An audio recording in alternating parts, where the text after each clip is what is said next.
Hello বন্ধুরা, Mrs রয়েস কিচেনে তোমাদের সকলকে স্বাগত জানাই। ভিডিওটা দেখতে থেকেও আশা করছি তোমাদের খুব খুব খুব ভালো লাগবে। আজকে রবিবার, আজকে তো সূর্য পুজো।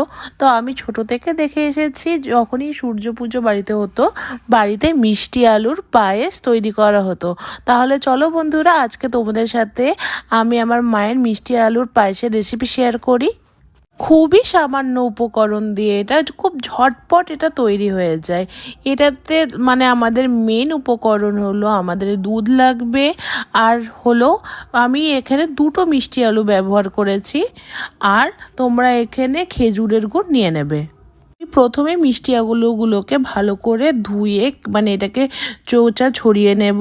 তারপর এগুলোকে গোল গোল করে কেটে নেব। তারপর কড়াতে এই দিকে অপর পাশে দুধটাকে ফুটানোর জন্য দিয়ে দেব। দুধটা ভালো করে ফুটে আসলে মিষ্টি আলুগুলোকে দিয়ে লো ফ্লেমে এটাকে 15 থেকে 20 মিনিটের জন্য ঢেকে রেখে দিতে হবে। তারপর ব্যাস মিষ্টি আলুগুলো সিদ্ধ হয়ে গেলেই তারপর আমার যেখানে কেটে রাখা গুড় আছে ওটাকে দিয়ে ফুটোতে দিয়ে দেব।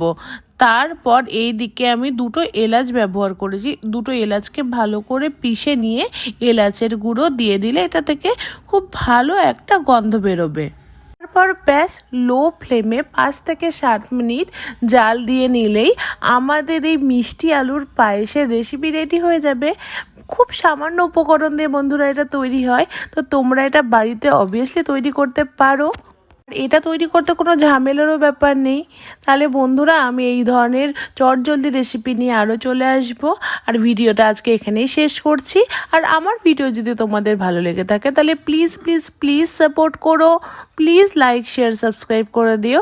Thank you, tata.